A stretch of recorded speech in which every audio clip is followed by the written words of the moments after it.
I gave 5 broke college students the exact same AI tools and a simple challenge. Make $10,000 in 30 days. 4 of them barely hit $500, but one walked away with over $12,000 without coding skills or previous experience.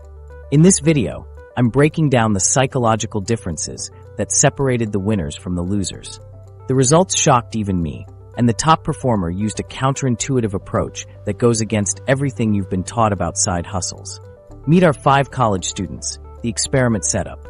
So what would happen if we took 5 college students with completely different backgrounds and gave them identical AI tools and 1 month to make as much money as possible? That's exactly what we decided to find out in our groundbreaking experiment that revealed some truly eye-opening results about the future of AI side hustles. Let me introduce you to our 5 participants who volunteered to put their summer break on the line for this challenge. First, there's Alex, a 21-year-old engineering major from MIT with a 3.9 GPA, but struggling with student loans. Despite being technically minded, Alex had 0 entrepreneurial experience and was living off ramen to make ends meet. Then we have Jamie, a 20-year-old creative arts major at NYU with an infectious personality and a strong social media presence. Jamie came from a middle-class background, but was constantly juggling part-time barista work with school projects and never had more than $200 in savings. Our third participant, Taylor, was a 22-year-old business administration major from University of Pennsylvania's Wharton School.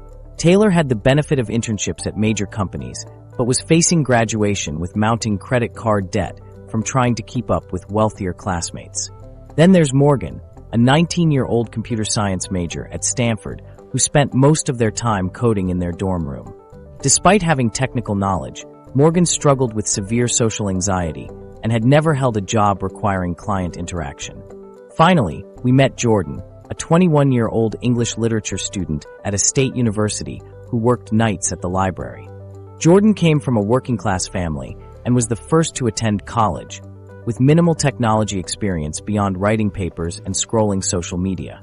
What made this experiment particularly fascinating was that none of our participants had any meaningful experience with coding or advanced technical skills. Sure, Morgan could build basic websites, but none had ever worked with artificial intelligence tools before. This raised a compelling question. In this new era of accessible AI technology, do you still need to be a tech whiz to make money online? Here's how we set up the experiment. Each student received exactly the same resources, a $100 starting budget, access to the same suite of AI tools, including ChatGPT+, Midjourney, Claude, Adobe Firefly, and several others, and a clear time frame of 30 days to generate as much income as possible, with a stretch goal of reaching $10,000. To keep things fair and transparent, we established rigorous tracking methods. Each participant completed daily check-ins through video calls where they shared their screens and walked us through their activities. They also granted us view-only access to their payment accounts, PayPal, Venmo, etc., so we could verify every dollar earned throughout the experiment. We also required documentation for any cash transactions. But we didn't just want to track the money. We wanted to understand the psychology behind their approaches. Before the experiment began, each student completed a comprehensive battery of psychological assessments, including the Big 5 personality inventory, the growth mindset scale, the grit scale, and the entrepreneurial potential assessment. We measured everything from their risk tolerance to their resilience in the face of setbacks. What happened next honestly shocked us. Over the course of 30 days, we witnessed an income disparity so extreme it called into question everything we thought we knew about what it takes to succeed in the AI economy. The final tally? Alex, our engineering major who seemed positioned for success, earned just $312. Jamie, our creative arts student, managed to generate $487. Taylor, our business major from Wharton, walked away with $750 before quitting 2 weeks into the experiment. Morgan, our socially anxious computer science major, earned a respectable $982. And then there was Jordan, the quiet English major with 0 technical background, who absolutely demolished the competition by earning an astounding $12,432 in just 30 days. Let that sink in. The student with the least technical expertise outperformed the engineering major by nearly 4,000%. The income gap between our lowest and highest earner wasn't just significant, it was nearly a 40x difference.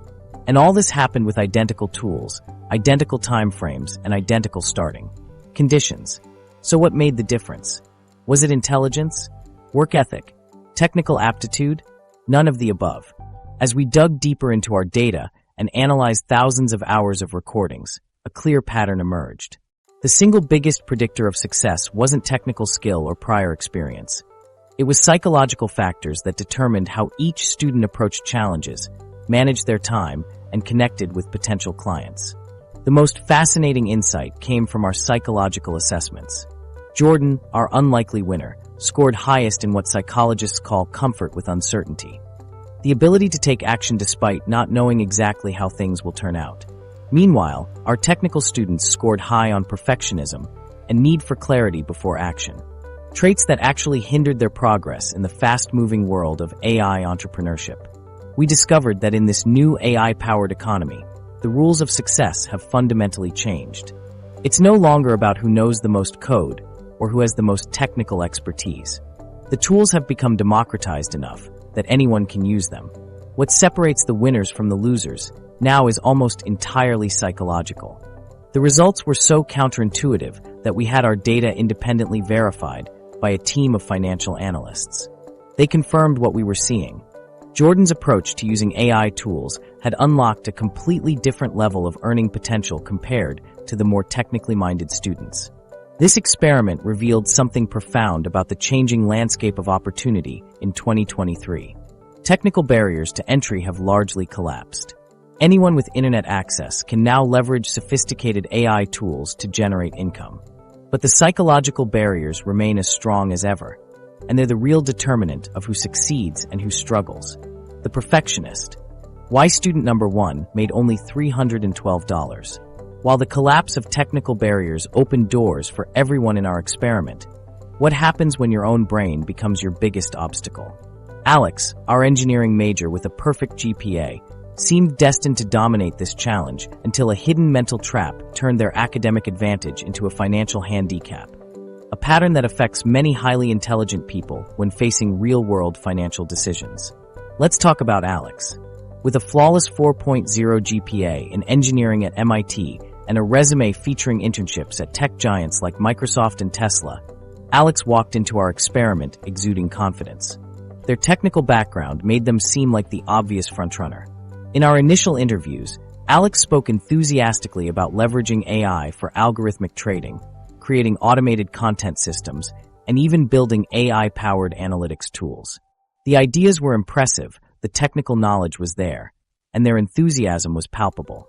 But when we started tracking Alex's daily activities, something unexpected emerged.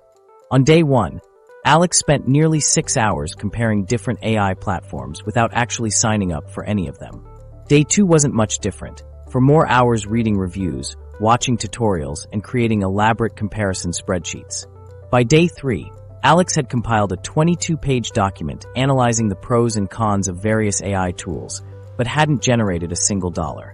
I just need to make sure I'm picking the optimal tools before I invest my time, Alex explained in our check-in on day 4. It would be inefficient to start with the wrong approach.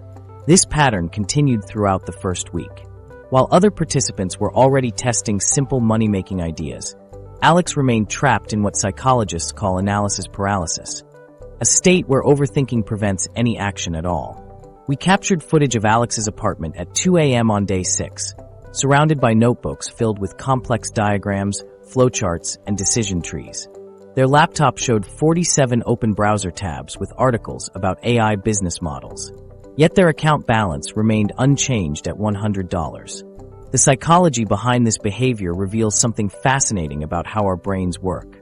Alex's journal entries from day 7 show the internal struggle. I know I need to start something, but what if I pick the wrong direction? I can't afford to waste time on a suboptimal approach. Everyone else seems to be making progress while I'm still planning. Maybe I'm overthinking this, but I need to be certain before I commit. This is where neuroscience gives us valuable insights. The brain's prefrontal cortex, responsible for planning and impulse control, was working overtime in Alex's case. Meanwhile, their amygdala, associated with emotional responses like fear and anxiety, was creating heightened concern about making the wrong choice. What's particularly interesting is how perfectionism can create its own reward system in the brain. When we plan, our brains release small amounts of dopamine, the same neurotransmitter associated with pleasure and reward. For perfectionists like Alex, the satisfaction of creating the perfect plan can actually be more rewarding than the messier process of implementation.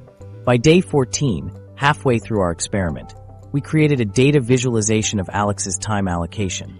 A staggering 70% spent on research, 20% on planning, and just 10% on actual implementation. This imbalance explains why Alex had only earned $87 by the 2-week mark, mostly from a small AI writing project they reluctantly started after our persistent encouragement. The most revealing moment came during our mid-experiment interview when we asked Alex what was holding them back. "I'm terrified of making the wrong choice," they admitted. In engineering, there's usually a clear best answer. You can calculate it. But this feels different. There are too many unknowns, too many variables I can't control. What if I invest days into a path that ends up being a dead end? That would be a complete failure. This fear of making the wrong choice represents a cognitive bias known as loss aversion, where the potential pain of losing feels more intense than the pleasure of winning. For Alex, the discomfort of potential failure outweighed the excitement of potential success. As we entered the final week, Alex's frustration became increasingly evident. Their journal entry from day 25 reads, "Everyone else seems to be making real money while I'm still stuck in planning mode. I feel paralyzed. Maybe I'm not cut out for entrepreneurship. Give me a well-defined problem with clear parameters any day." By day 30, Alex had finally launched 2 small AI projects, a content creation service and a basic data analysis offering. But with just 5 days of actual implementation, they only managed to earn a total of $312. What makes this case particularly fascinating is that Alex actually had more technical knowledge than any other participant. Their problem wasn't a lack of skills or intelligence. It was their inability to act in the face of uncertainty. The perfectionist mindset that had served them so well in academia became their biggest obstacle in entrepreneurship. When we analyzed brain activity patterns through our psychological assessments, we found that perfectionists like Alex experience actual neurological discomfort when forced to make decisions with incomplete information. The same perfectionist tendencies that earned Alex academic accolades triggered a neurological response that made taking action physically uncomfortable, creating an invisible wall between planning and profit. In our final debrief, Alex had a moment of clarity. "I think I've been optimizing for the wrong metric. In school, the goal is to get everything right. But in business, maybe it's better to try 10 things quickly, even if 8 of them fail. I spent so much time trying to find the perfect path that I never actually walked down any path far enough to see where it led." This insight reveals the fundamental psychological barrier that separated our highest earners from our lowest: the ability to act decisively with incomplete information. While Alex got trapped in an endless loop of research and planning, our top performers embraced uncertainty and learned through action. The Dabbler, student number 2's journey through 7 different AI side hustles. If Alex's problem was overthinking, Jamie's was undercommitment. Our creative arts major from NYU displayed the exact opposite challenge. No hesitation to start, but an inability to stick with anything long enough to see meaningful results. While most successful entrepreneurs typically try 3 to 5 business ideas before finding their groove, Jamie compressed this entire entrepreneurial journey into a single month, jumping between AI opportunities with dizzying speed. "I get bored easily," Jamie told us during the initial psychological assessment. "I love trying new things." This enthusiasm initially seemed like an asset, especially compared to Alex's analysis paralysis, but it quickly revealed itself as a serious liability. Jamie's AI side hustle journey resembled a pinball machine, bouncing from one shiny opportunity to the next. Within the first week alone, Jamie had already launched and abandoned 2 completely different AI business models. By day 3, Jamie had set up an AI image generation service, created sample images, and even landed a small client who paid $45 for custom artwork. Most participants would have doubled down on this early win, but not Jamie. "I saw this TikTok about AI voiceovers making way more money," Jamie explained. "So I just dropped everything and switched. By day 6, Jamie had abandoned the image generation business entirely and pivoted to AI voice services, investing nearly $60 of the initial $100 budget into new software. This pattern continued relentlessly throughout the experiment. By day 9, Jamie had grown frustrated with the voiceover business. Clients were too picky and switched to AI chatbot development. 3 days later, with minimal progress, Jamie abandoned chatbots for AI resume writing. Then came AI email automation, followed by AI video editing, and finally, AI music composition. Each new business required a completely different set of tools, skills, and marketing approaches. Jamie would spend approximately 3 to 4 days on each venture. Just enough time to learn the basics, set up accounts, and maybe land a small client or two before getting distracted by the next opportunity. The financial impact of this constant switching was devastating. While Jamie did manage to earn small amounts from several ventures, totaling $487 by the end of the month, the opportunity cost was enormous. This psychological pattern has a name: shiny object syndrome. Shiny object syndrome refers to entrepreneurs' tendency to chase after new ideas and opportunities, often at the expense of focus and productivity. What makes this particularly dangerous is how it hijacks your brain's reward system. Every time Jamie started a new project, there was a literal dopamine rush, a neurochemical hit of excitement and motivation that feels incredibly rewarding. Starting something new just feels so good, Jamie admitted during our mid-experiment check-in. I get this rush of excitement thinking about all the possibilities. But then when the actual work starts getting repetitive or challenging, that excitement fades, and I start looking for the next cool thing. This neurological response explains why Jamie consistently abandoned projects, just as they required deeper commitment.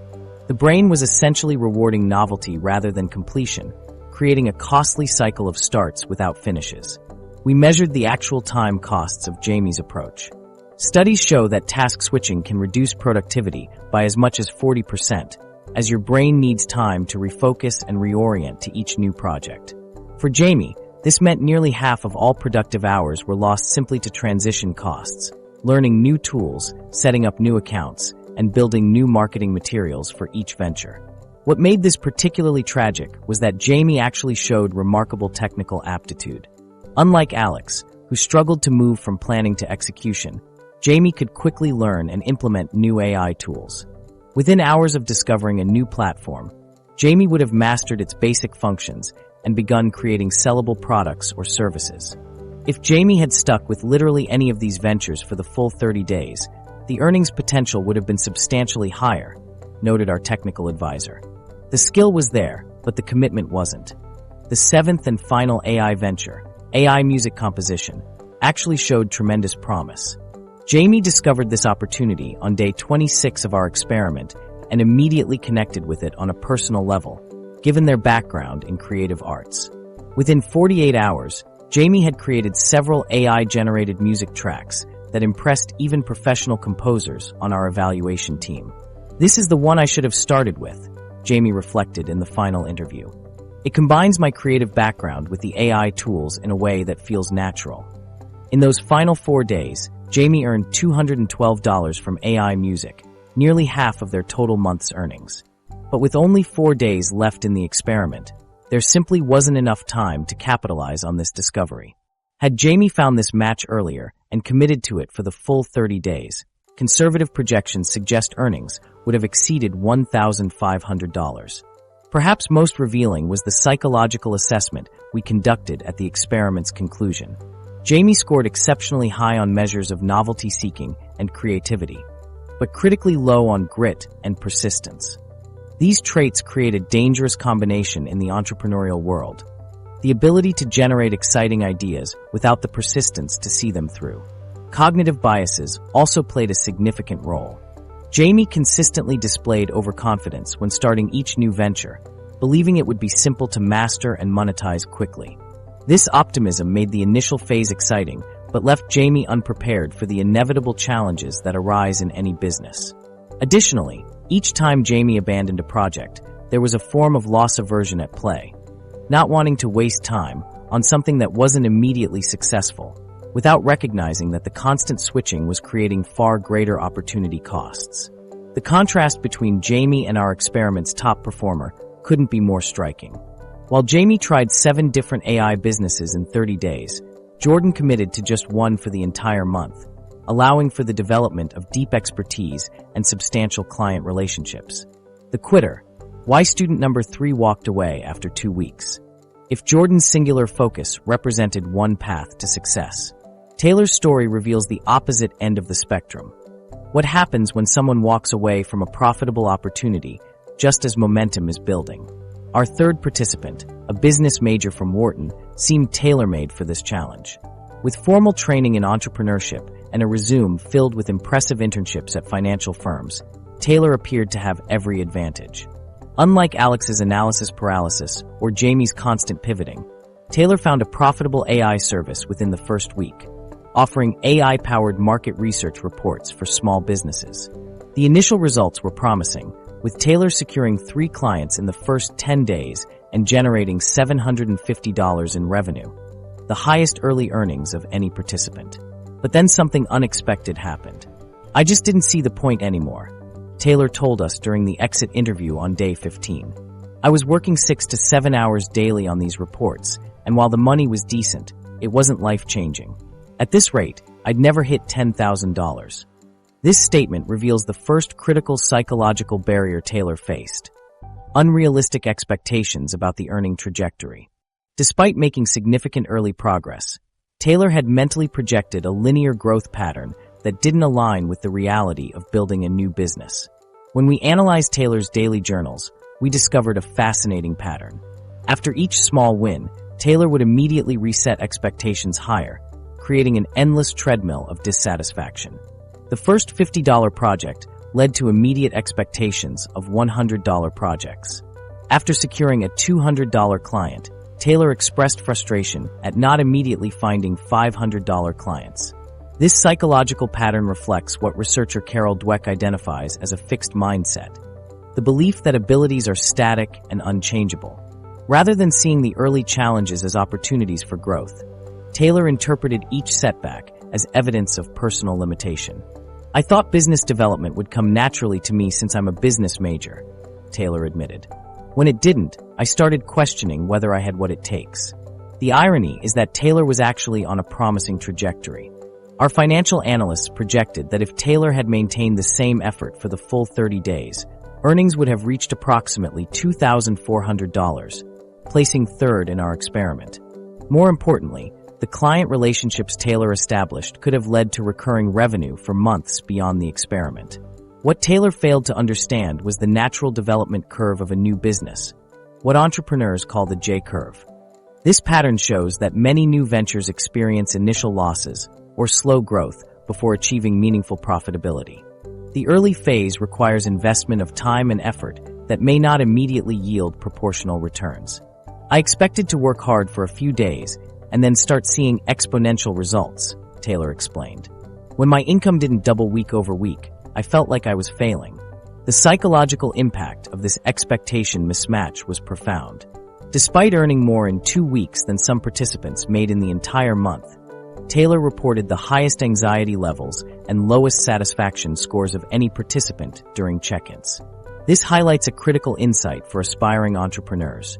Early success can sometimes create unrealistic expectations that make the inevitable plateaus or slowdowns feel like failures rather than normal parts of the business development process. When we pressed Taylor about the decision to quit completely rather than adjust expectations, another interesting psychological barrier emerged. "Look, I know $750 in 2 weeks isn't bad, but I didn't want to be stuck doing something that wasn't going to be truly exceptional. If I can't be the best at it, why bother?" This perfectionist tendency, coupled with a fixed mindset, created a dangerous psychological trap. Rather than viewing the business as a skill that could be developed through dedication and effort, what Dweck calls a growth mindset, Taylor saw early challenges as evidence of a ceiling on potential success. Our psychological assessment data shows that Taylor scored in the 85th percentile for need for achievement, but only the 23rd percentile for resilience in the face of setbacks. This combination often creates what psychologists call the quitter's paradox: high expectations paired with low tolerance for the inevitable plateaus that occur during skill development. The contrast with our top performer is particularly instructive. Jordan, the English major who earned over $12,000, scored in the 92nd percentile for growth mindset. The belief that abilities can be developed through dedication and hard work. This perspective fostered a love for learning and the resilience to persist through challenges. During difficult periods, Jordan viewed obstacles as opportunities to improve rather than as evidence of limitation. When a client rejected a proposal, Jordan asked for specific feedback and used it to refine future pitches. When a project took longer than expected, Jordan studied the workflow to identify efficiencies rather than questioning their aptitude. The research supports this approach.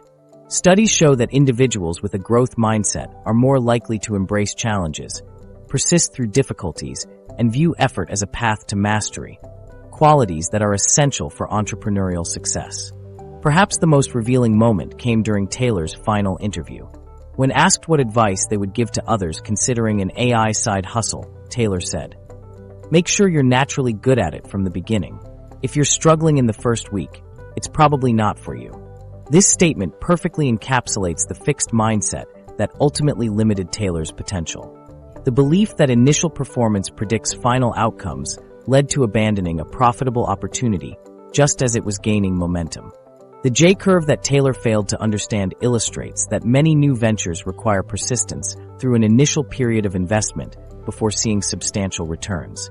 Early success, like Taylor's $750 in 2 weeks, can actually create unrealistic expectations that make the inevitable challenges of growing a business feel like failures rather than normal steps in the entrepreneurial journey. What's particularly striking is that Taylor's business education hadn't addressed this psychological aspect of entrepreneurship. Despite formal training in business models, marketing strategies, and financial projections, Taylor lacked the mindset tools to navigate the emotional reality of building something from scratch. For anyone starting a side hustle, this suggests that managing expectations may be just as important as managing the business itself. Understanding the typical earning curves for new businesses can help mitigate the psychological impact. The Overthinker, how social anxiety limited student number 4 to $982. While managing expectations might be crucial for business success, what happens when your technical skills are exceptional, but the thought of pitching to clients makes your heart race and your palms sweat? This is exactly the psychological barrier that hindered our fourth participant, Morgan, a challenge that affects approximately 15% of entrepreneurs, yet rarely gets discussed in business courses. Morgan's journey reveals how social anxiety can become a significant bottleneck, even when you have the technical capabilities to create something truly valuable. As a computer science major at Stanford, Morgan had the perfect background to capitalize on AI tools. While other participants struggled with perfectionism, shiny object syndrome, or unrealistic expectations, Morgan's obstacle was fundamentally different, and perhaps the most relatable for many would-be entrepreneurs.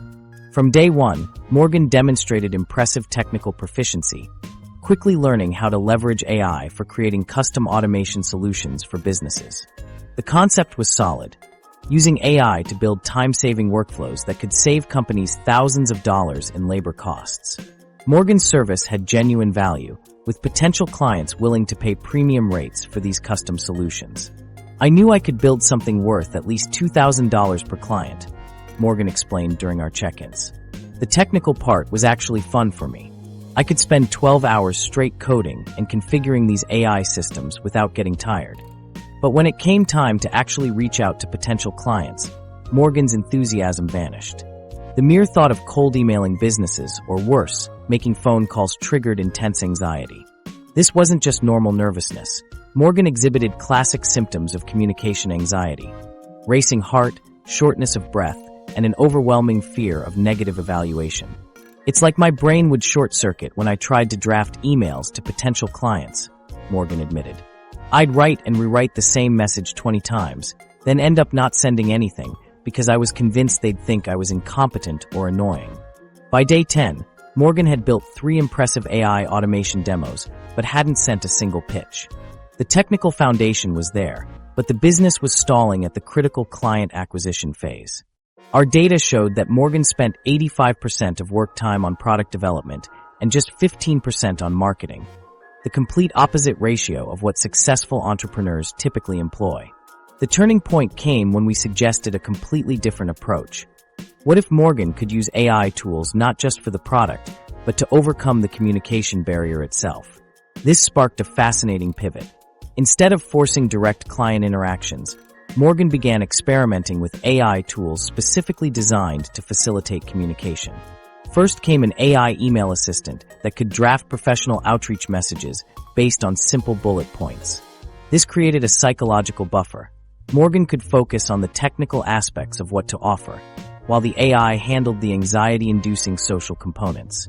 I'd input what my service could do, and the AI would generate a professional email that sounded confident but not pushy, Morgan explained. It was like having a charismatic business partner handle all the communication. The results were immediate. Within 48 hours of implementing this approach, Morgan had sent out 20 client pitches, more than in the previous 2 weeks combined. For potential clients responded positively, requesting more information. But real-time interactions still posed a challenge. For these, Morgan employed an AI meeting assistant that could provide real-time suggestions during video calls. The tool analyzed client responses and offered Morgan prompts on how to address concerns or highlight benefits, essentially creating a safety net during conversations. Having the AI suggestions there made me feel less alone in the conversation, Morgan reflected. If I froze up, I could glance at the AI prompts and get back on track. Perhaps most interestingly, Morgan created a simple AI chatbot on their business website that handled initial client inquiries. This allowed potential customers to learn about services and pricing without Morgan having to engage immediately. By the time a human conversation was necessary, the prospect was already pre-qualified and interested, making the interaction less intimidating. The data on Morgan's conversion rate, once these tools were implemented, was remarkable. A 25% conversion rate from initial contact to paying client. This was significantly higher than the industry average for new service businesses, which typically hover around 10 to 15%. Despite the late start, Morgan generated $982 in revenue by the end of the experiment. What's particularly noteworthy is how Morgan's approach inverted the traditional entrepreneurial advice. While most business mentors suggest overcoming social anxiety through practice and exposure, Morgan instead created technological bridges to compensate for this psychological barrier. The AI tools weren't just business products. They were therapeutic instruments that made entrepreneurship accessible despite significant anxiety. This has profound implications for people who might otherwise avoid entrepreneurship altogether. The conventional wisdom that business success requires extroversion and natural sales ability is being challenged by technologies that can augment these skills. Morgan's experience suggests that introverts and those with social anxiety can leverage AI as a buffer while gradually building confidence in client interactions. By the final week, an unexpected benefit emerged. Using AI as a communication buffer actually helped Morgan develop genuine confidence. With each successful client interaction, the need for AI assistance diminished slightly. The technology wasn't just compensating for a weakness. It was actively helping Morgan build a crucial skill through gradual exposure. After a few successful client meetings with the AI assistance, I found myself relying on it less, Morgan noted. It was like having training wheels that I could gradually remove as I built confidence. The financial results, while not as dramatic as our top performer, represented a significant victory considering the psychological barriers overcome. Had Morgan implemented these AI communication tools from day one, our projections suggest earnings could have exceeded $3,000 for the month. Morgan's journey offers a powerful lesson about the evolving nature of entrepreneurship in the AI age. Technical skills remain valuable, but the ability to leverage technology to overcome personal limitations may be equally important. For the millions of potential entrepreneurs held back by social anxiety or communication challenges, AI tools can serve as a bridge rather than just a product. The winner: how a shy English major made $12,432 in 30 days. If technology skills seemed essential for AI entrepreneurship success, our next case study will flip that assumption upside down. Jordan, an English major with no coding experience and limited technical knowledge, somehow managed to generate more revenue than all other participants combined, pulling in a staggering $12,432 in just 30 days. But don't mistake this for a lucky break or a fluke. Jordan's approach was methodical, intentional, and completely different from what conventional wisdom might suggest. While our tech-savvy participants were busy perfecting their AI systems or bouncing between different tools, Jordan took an entirely different path.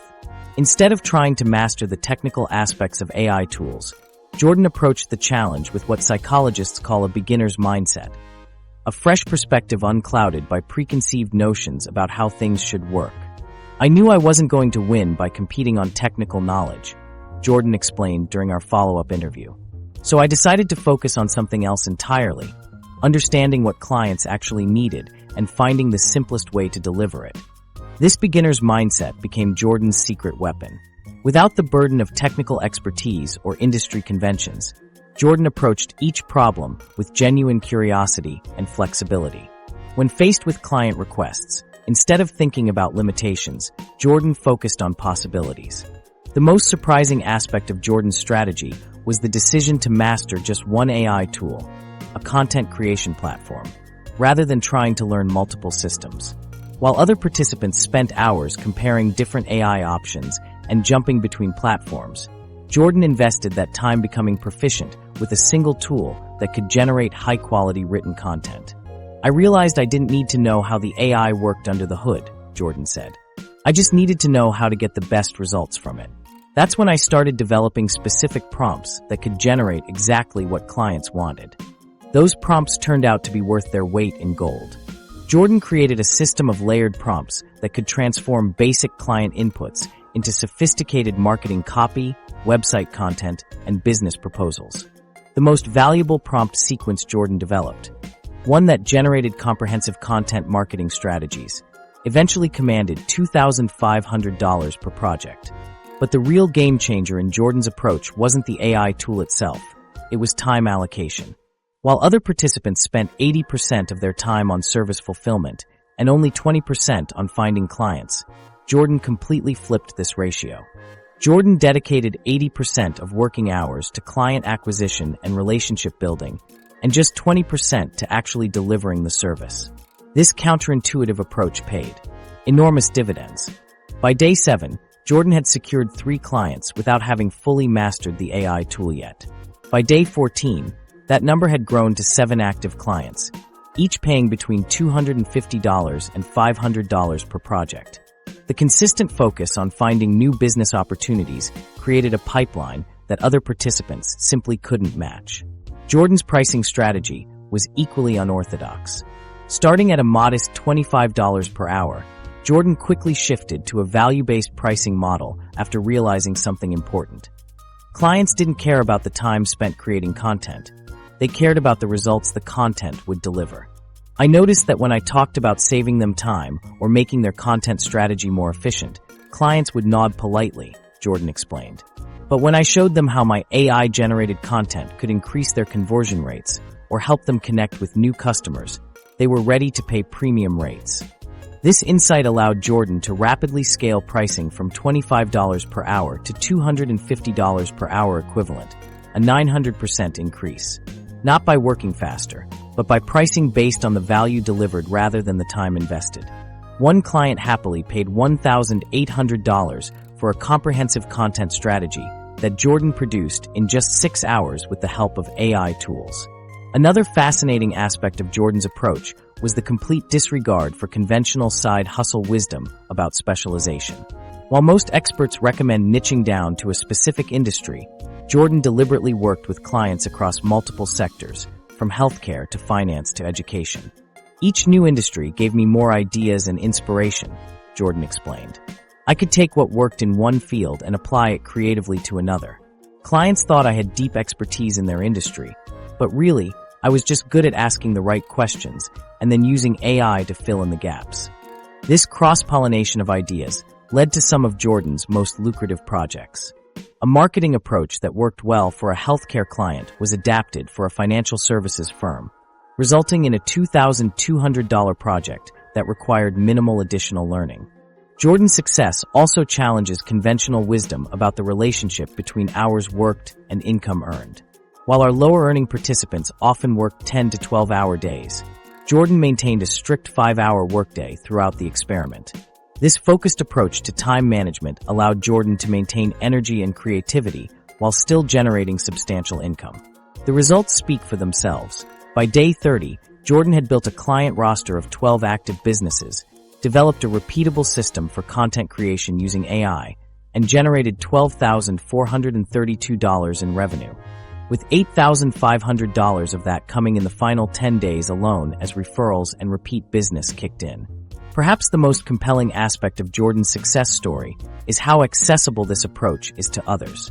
Unlike specialized technical skills that might take years to develop, Jordan's strategy focused on understanding client needs, asking good questions, and using readily available AI tools to deliver solutions.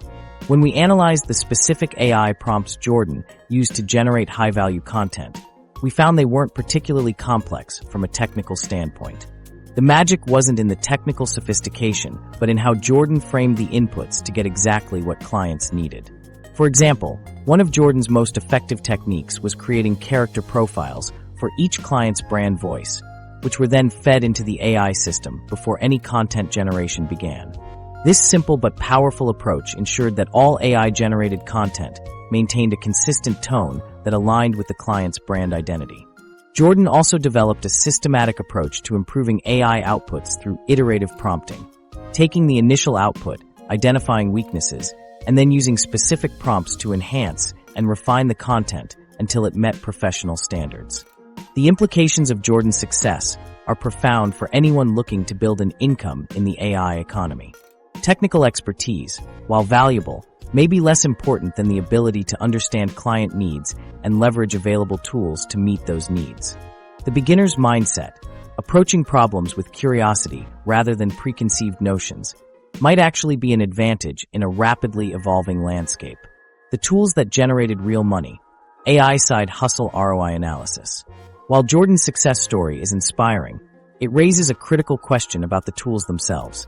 If you had just 30 days and needed to make serious cash with AI, which specific platforms would give you the highest return on investment? Our experiment didn't just track total earnings.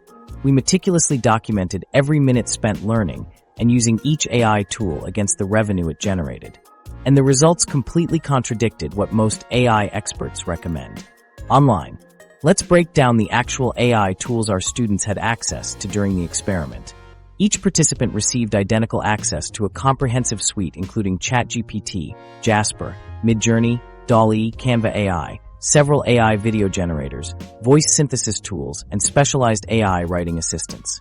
We provided enough credits for all platforms to ensure budget constraints wouldn't affect tool selection. What immediately jumped out from our data was the shocking disconnect between popularity and profitability. The tools generating the most buzz online weren't necessarily the ones putting real money in our students' pockets.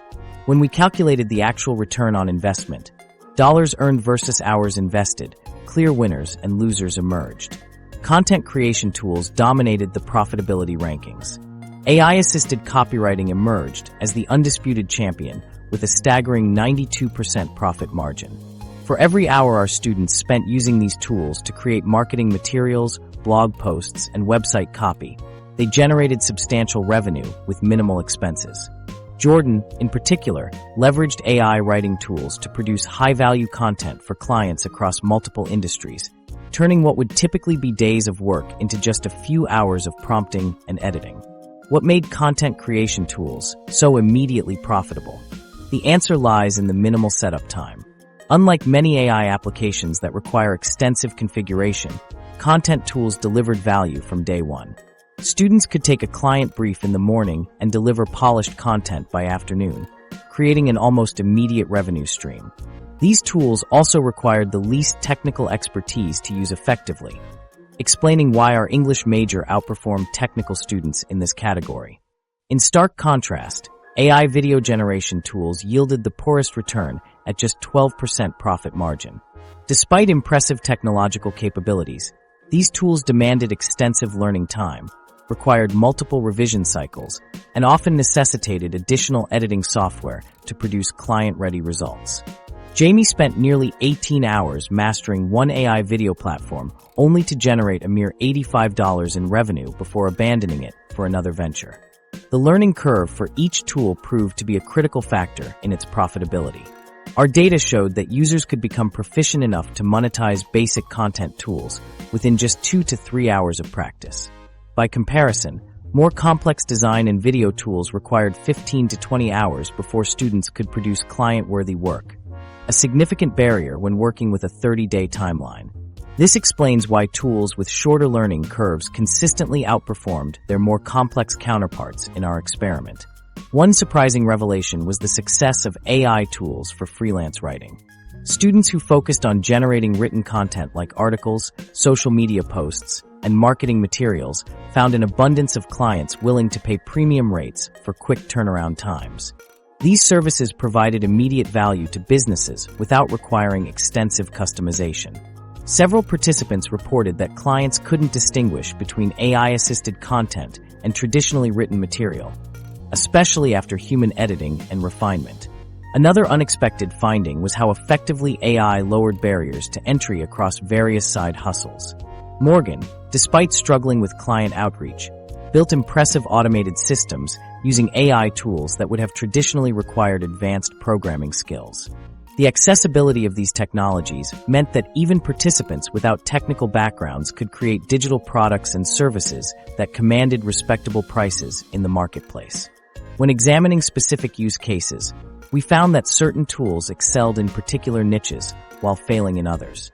AI image generation, for instance, performed exceptionally well for creating custom illustrations and social media graphics, but proved inadequate for fashion design or photorealistic product imagery.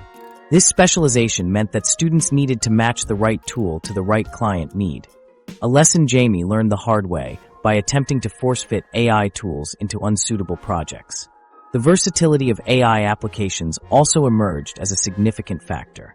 Tools that could be applied across multiple types of tasks generally delivered higher overall returns than highly specialized options.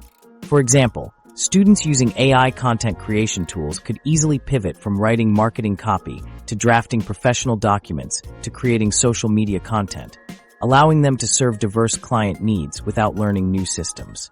The accessibility for non-technical users became a defining factor in tool profitability. Platforms like Canva AI and basic content generators allowed even our least technical participants to create professional quality work, with minimal learning investment.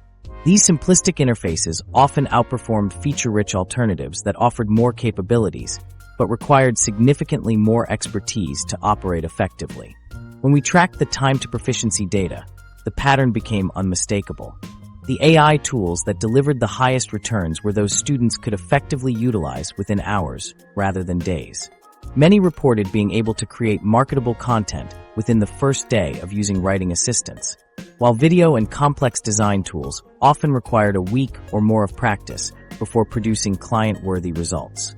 The most financially successful participants didn't try to master every available tool. Instead, they selected one or two that aligned with market demand and invested deeply in becoming proficient with those specific platforms. Jordan's laser focus on content creation tools allowed for rapid expertise development, while Alex's attempt to understand every available option resulted in minimal practical skill with any of them. Among the specific AI applications, CV writing and professional document creation emerged as surprisingly profitable niches.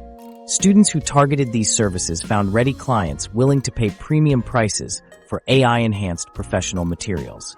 This versatility in writing tasks demonstrated how even seemingly simple AI applications could generate substantial income when properly positioned and marketed. Interestingly, the simplest tools consistently outperformed their flashier counterparts. When we plotted tool complexity against profitability, we found an inverse relationship. As feature count increased, average profit margin decreased. This counterintuitive finding suggests that in the early stages of an AI side hustle, accessibility and rapid implementation matter more than advanced capabilities. By the end of our 30-day experiment, we had comprehensive data on precisely which AI tools generated real money versus which ones consumed valuable time without proportional returns. AI-assisted copywriting dominated with its 92% profit margin, followed by AI image generation at 67%, basic chatbot creation at 58%, AI voice services at 41%. The marketing channel showdown, where clients actually came from. Having the right AI tools was just the first step. But how did our students actually find people willing to pay for their services? Let's dive into the surprising reality of where paying clients actually come from in today's crowded digital landscape. Remember how our tools analysis revealed huge differences in profitability? Well, the client acquisition channels showed even more dramatic contrasts. While our students had access to all the usual suspects, Upwork, Fiverr, LinkedIn, Instagram, TikTok, Facebook groups, and cold emailing, the results from these platforms were shockingly uneven. Here's what blew our minds. Jordan, our $12,000 winner, found over 90% of their high-paying clients on niche industry forums that none of the other students even considered. These specialized online communities, dedicated to specific industries like healthcare marketing, fintech startups, and educational technology, became gold mines for quality clients who were actively seeking solutions rather than scrolling past ads. I realized pretty quickly that competing on mainstream platforms meant fighting against thousands of other freelancers, Jordan explained during our follow-up interview. But in these specialized forums, I was often the only one offering AI content services. The numbers don't lie. When we tracked conversion rates across different platforms, the contrast was stark. Niche industry forums delivered a 28% conversion rate from initial contact to paying client. Compare that to Upwork's 4%, LinkedIn's 3%, and Instagram's dismal 1.5%.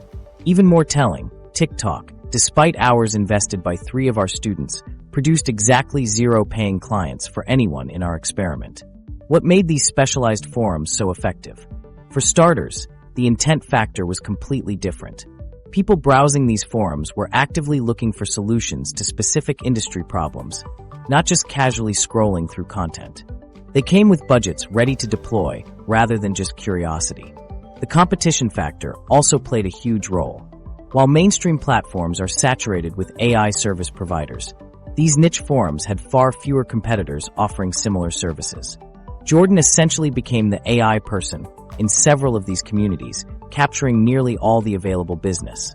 Another crucial factor: credibility transferred more easily in these specialized spaces.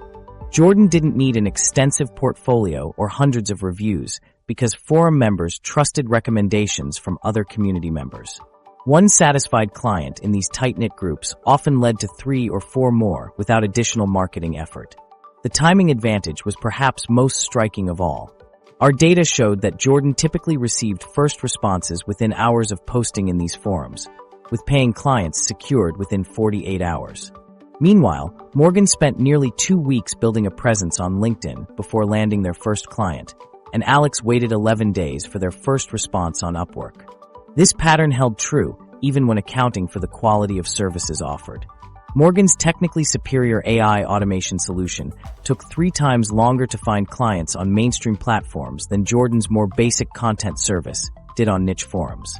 What's particularly interesting is how these findings align with broader economic trends.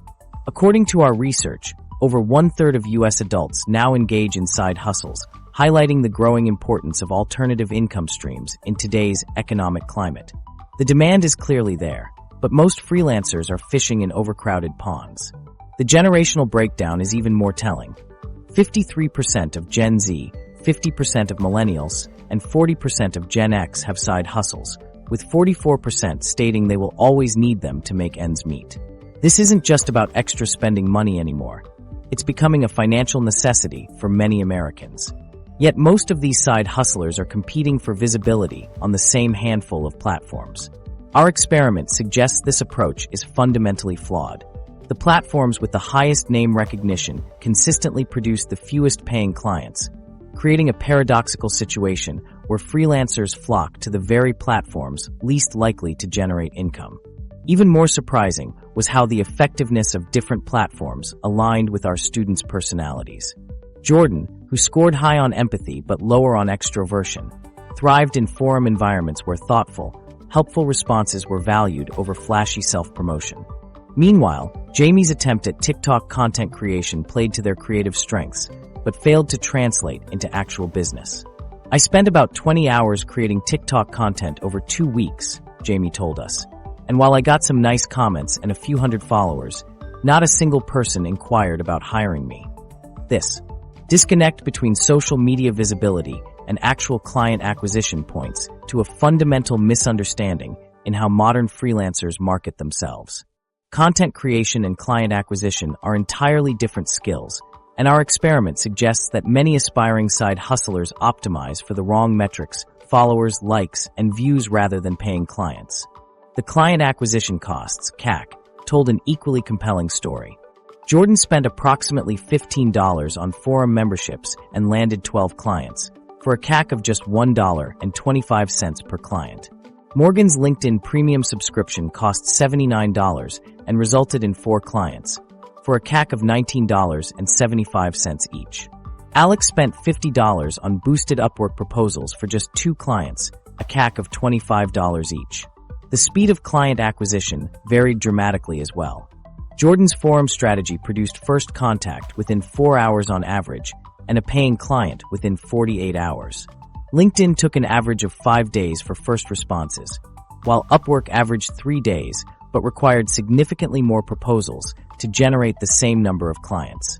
Perhaps most telling was the quality of clients from different sources.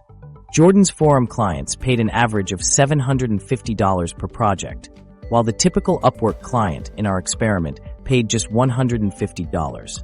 LinkedIn fell somewhere in between at around $300 per project. The psychological aspects of these marketing approaches revealed another layer of insights. The students who struggled most with client acquisition were often trying to use marketing channels that conflicted with their natural communication styles. Morgan's social anxiety made cold outreach on LinkedIn painful, while Alex's perfectionism led to endlessly refined Upwork proposals that delayed actual submissions. Jordan, by contrast, selected a marketing channel that aligned perfectly with their natural strengths: thoughtful, helpful content creation in text-based environments where they could carefully craft responses without the pressure of real-time interaction. This alignment between personality and marketing channel choice emerged as one of the strongest predictors of success in our experiment. The students who chose channels that complemented their natural communication styles consistently outperformed those who forced themselves into uncomfortable marketing approaches just because they were popular. The counterintuitive time management strategy that unlocked $10,000. While matching marketing channels to personality types dramatically boosted results, another shocking pattern emerged when we analyzed the time logs. Would you believe our $12,000 winner Jordan actually worked 70% fewer hours than our lowest earning participants?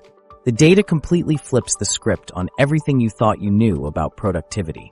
When we compiled the time logs from all 5 students, we discovered something that defies conventional wisdom about hard work and success. The students who put in the most hours consistently earned the least money. This wasn't a slight correlation. It was a dramatic inverse relationship that challenges everything we've been told about grinding to succeed. Let's break it down with some numbers. Alex, our engineering student who earned just $312, logged an average of 10.5 hours daily on the project. Jamie, who earned $487 trying 7 different ventures, averaged 9.2 hours per day. Morgan, who made $982, worked about 7.4 hours daily. Now here's where it gets interesting. Jordan, our $12,000 winner, consistently maintained just 5 hours of work each day and never worked weekends. That's right, the participant who made 40 times more money actually worked half as many hours as our lowest earner. This completely contradicts the rise and grind mentality we see plastered across social media. The data shows that working more hours didn't lead to better results. In fact, it often indicated the opposite. So what exactly was Jordan doing differently? We discovered Jordan implemented what we're calling the 3-2-1 time management system. Each day consisted of 3 hours dedicated to client work, actual service delivery, 2 hours focused exclusively on outreach and relationship building, and 1 hour committed to learning new skills or improving existing ones. This structured approach stands in stark contrast to how our other participants spent their time. Alex, for instance, would regularly put in 10-plus hour days that consisted mostly of research and tool comparison, activities that didn't directly generate revenue. Jamie bounced between different projects, often working late into the night learning new platforms only to abandon them days later. The neuroscience behind this is fascinating. Our brains simply aren't wired for the kind of extended multitasking many of our participants attempted. Research shows that focused work significantly outperforms multitasking in terms of productivity. When individuals concentrate on a single task, they complete it more efficiently and with higher quality than those who switch between tasks frequently. We observed this play out in real time with our students. Alex would regularly have multiple browser tabs open, jumping between research, implementation, and planning within the same hour. The constant context switching severely impacted productivity. Studies show this type of multitasking can decrease efficiency by as much as 40% as the brain struggles to effectively transition between tasks. Jordan took a completely different approach. Each of Jordan's work blocks was dedicated to a single focus with no distractions.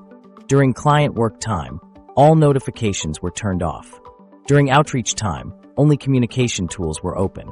During learning time, a specific skill was targeted for improvement. Perhaps most impressive was Jordan's strategic use of automation. While our other participants were manually handling repetitive tasks, Jordan built simple systems to streamline operations. For example, Jordan created templates for common client requests that could be quickly customized, set up automated follow-up sequences for prospects, and used AI tools to handle routine aspects of content creation. This automation-first mindset allowed Jordan to focus primarily on high-value activities that directly impacted income. The science backs this approach. The prefrontal cortex, which is crucial for planning and impulse control, functions optimally when we minimize decision fatigue. By automating routine decisions, Jordan preserved mental energy for strategic thinking. When we analyzed how each participant allocated their time, another pattern emerged. Jordan spent approximately 80% of working hours on what we call revenue-generating activities, direct client work and outreach. The remaining students spent as little as 30% of their time on these high-impact tasks, with the majority going to what we call busy work, activities that feel productive but don't directly contribute to income. This distinction between being busy and being productive became one of the most important lessons from our experiment. Alex, Jamie, and Morgan often fell into what psychologists call the busy trap, confusing motion with progress. They'd spend hours researching, planning, or tweaking their services, but these activities rarely translated to actual income. The neurological impact of this distinction is significant. Decision-making fatigue can severely impact productivity. When individuals face numerous decisions throughout the day, their ability to make sound financial choices diminishes. By limiting work hours and focusing only on high-impact activities, Jordan preserved cognitive resources for the decisions that actually mattered. We created a data visualization tracking each student's hourly income over the course of the experiment. Jordan started at approximately $25 per hour in week 1, increased to $75 per hour by week 2, $150 per hour by week 3, and remarkably, was generating over $250 per hour by the final week. Meanwhile, our other participants struggled to break even on an hourly basis, with Alex earning just $2.97 per hour when averaged across all time invested. Another key difference was the role of boundaries in Jordan's approach. While other participants worked irregular hours and often sacrificed sleep to put in more time, Jordan maintained strict time limits. Work began at 9 a.m. and ended at 3 p.m., with a 1-hour break midday. Weekends were completely off limits for work activities. This structured approach aligns perfectly with what neuroscientists tell us about optimal brain function. The prefrontal cortex, responsible for complex decision-making and planning, performs best when we're well-rested and not overwhelmed by excessive inputs. By limiting work hours and focusing on a single task at a time, Jordan maintained peak cognitive function throughout the experiment. The 3-2-1 system also eliminated the common entrepreneurial problem of working in your business versus working on your business. By dedicating specific time to improvement, the 1 hour of learning and growth, the 2 hours of outreach, Jordan ensured the business could scale without requiring more time input. We asked Jordan about this approach during our final interview. I realized early on that I couldn't compete with technical experts like Alex or Morgan on skill alone. So instead of trying to outwork them, I decided to outthink them. I asked myself, what's the minimum effective dose to get results? What few activities will actually move the needle? This minimum effective dose philosophy guided all of Jordan's decisions. Rather than trying 7 different AI tools like Jamie, Jordan mastered just one. Rather than spending hours perfecting services like Morgan, Jordan focused on understanding client needs. Finding your perfect AI side hustle match, the personality factor. The finding that surprised us most about Jordan's success wasn't just the 3-2-1 system, but something far more fundamental about human psychology. Your brain might be literally wired for a specific type of AI side hustle, and fighting against your natural tendencies could explain why you're struggling to gain traction.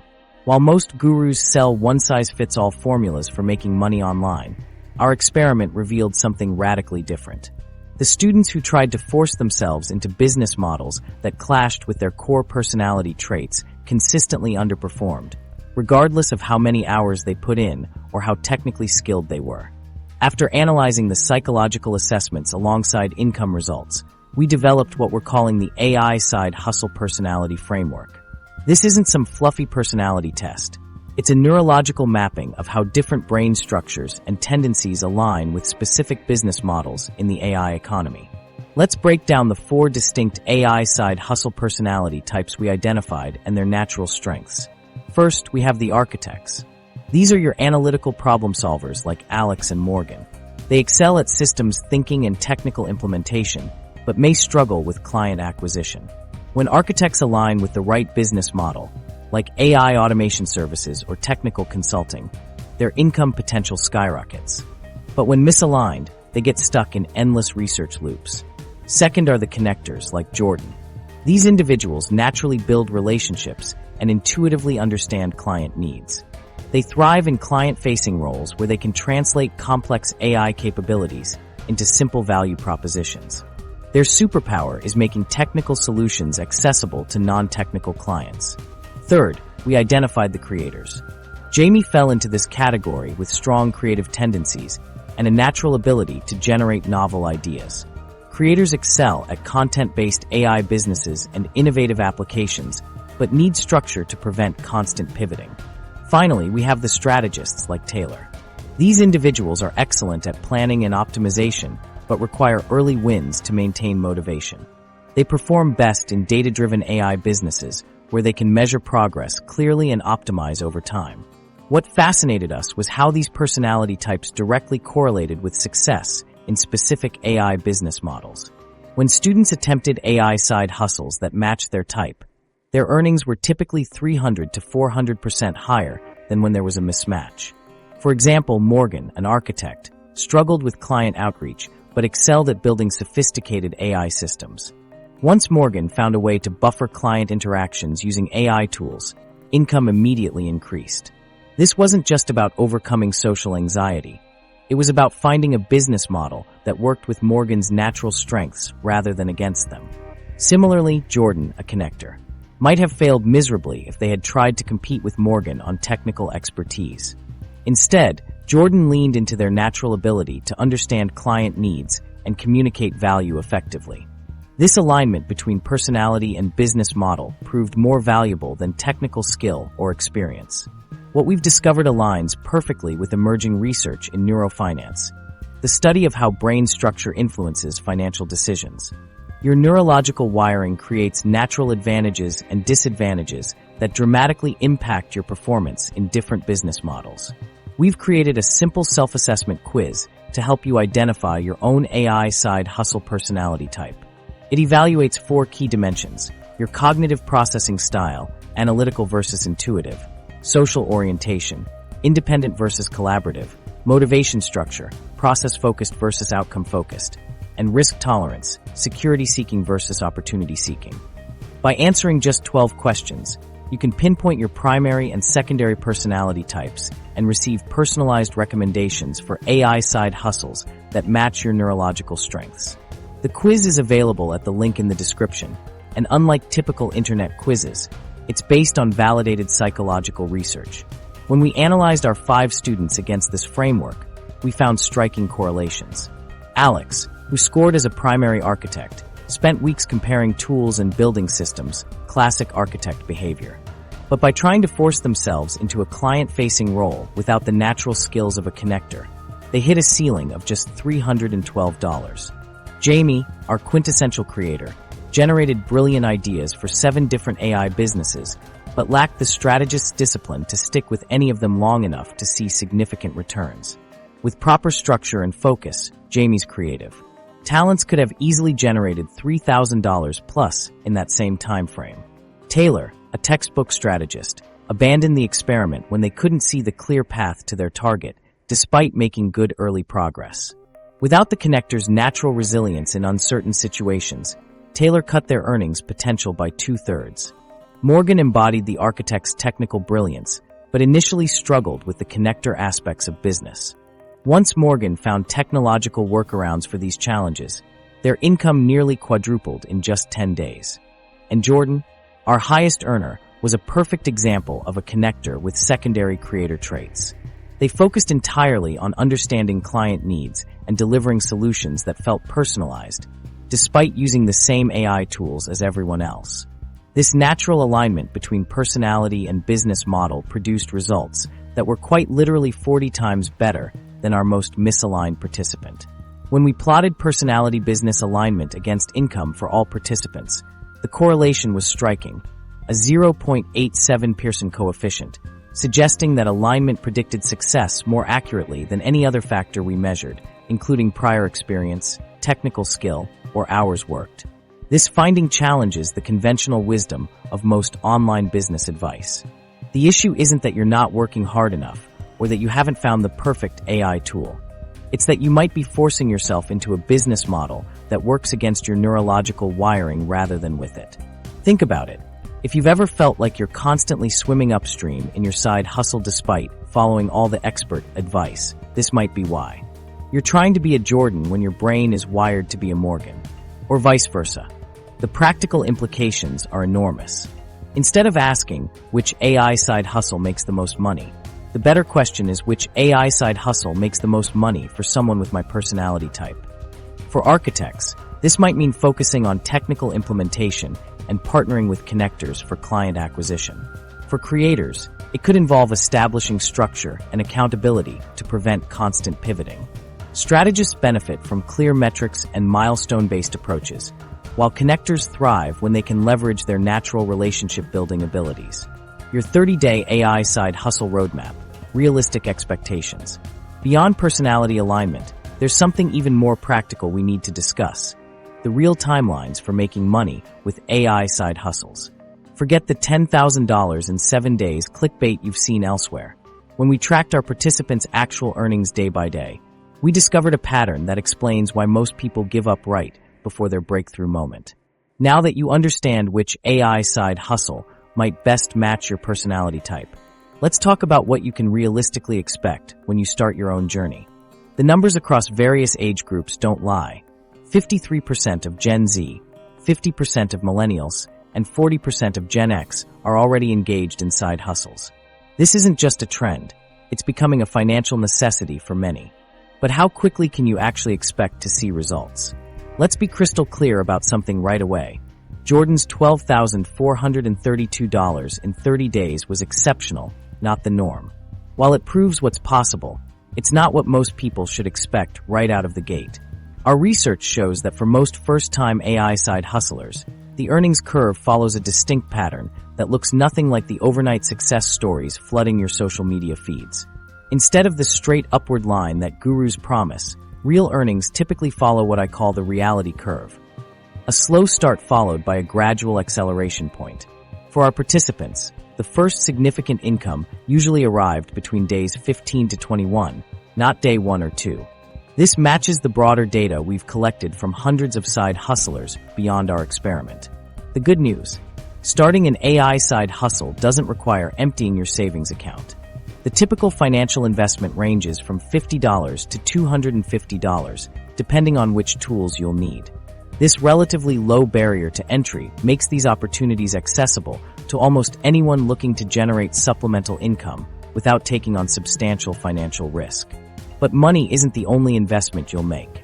The learning curve for most AI tools ranges from a few days to a couple of weeks. While this is significantly shorter than learning traditional skills like coding or design from scratch, it's still an investment of your time and mental energy that many underestimate. Based on our experiment and additional research, I've broken down the realistic AI side hustle journey into 3 distinct phases. Phase 1, the learning phase, days 1 to 7. During this week, you'll be selecting and mastering your chosen AI tools. Expect to spend 2 to 3 hours daily familiarizing yourself with the technology and building your initial service offering. This is where most people make the critical mistake of jumping between different tools instead of committing to mastery of one. Remember Jamie's story. Trying 7 different AI side hustles resulted in expertise in none of them. Phase 2, the testing phase, days 8 to 14. This is where you'll start pitching your services and testing your approach in the real world. You might land your first client during this phase, but don't be discouraged if you don't. The key metric here isn't revenue, but engagement. Are people responding to your outreach? Are they asking questions about your service? These are the early indicators of future success that most people miss because they're too focused on immediate dollars. Phase 3, the earning phase, days 15 to 30. This is where the momentum typically begins to build. With your skills solidified and your approach refined through real-world testing, you can now focus on scaling your client base and optimizing your processes. This is when most of our successful participants saw their first significant income stream develop. To help you stay on track, we've created a 30-day roadmap template that breaks down specific daily actions for each phase. You can download it for free using the link in the description below. This template includes specific milestones, troubleshooting tips, and accountability measures to keep you moving forward when motivation inevitably dips. Now let's talk about the common pitfalls that derail most AI side hustlers. The first major pitfall is underestimating the time required to learn and implement AI tools effectively. While AI dramatically reduces the learning curve compared to traditional skills, becoming proficient still requires focused effort. Many people expect to become experts after watching a single tutorial, then get frustrated when their first attempts don't produce professional results. The second common pitfall is what I call side hustle whiplash. The tendency to switch between multiple projects without fully committing to any. This is exactly what happened with Jamie, who cycled through 7 different AI services in 30 days. Our research shows that individuals who stick with one AI tool or service for at least 3 weeks are 4x more likely to generate meaningful income than those who frequently pivot. Based on our participants' experiences, here's what typical first-month earnings look like across different AI side hustle categories. AI content creation services typically generate between $300 to $800 in the first month, with significant scaling potential in months 2 to 3 as you build a client base and refine your systems. AI automation services tend to start slower, with first-month earnings in the $200 to $500 range, but often have higher long-term value per client. AI design and visual services usually fall in the $250 to $600 range for month 1, with lower scaling potential but consistent demand. AI coaching or consulting leveraging AI tools typically generates $500 to $1,000 in the first month if you already have domain expertise to pair with your AI skills. So what's a realistic timeline for hitting your first $1,000 milestone? For most people, consistent effort over 21 to 30 days is required. This doesn't mean working 10-hour days. Remember that Jordan's 3-2-1 system required just 5 hours daily. The key is consistency and focus rather than marathon work sessions. This timeline contradicts the instant gratification promised by social media gurus, but it aligns with the actual results we documented across hundreds of side hustlers. The good news is that this timeline is still remarkably compressed compared to traditional business models, which often require months or years before generating significant income. The most important element for success isn't the specific AI tool you choose, but rather your expectations and commitment to seeing the process through. Those who understand and accept the reality curve are far more likely to push through the inevitable learning phase and reach the acceleration point where real money starts flowing in.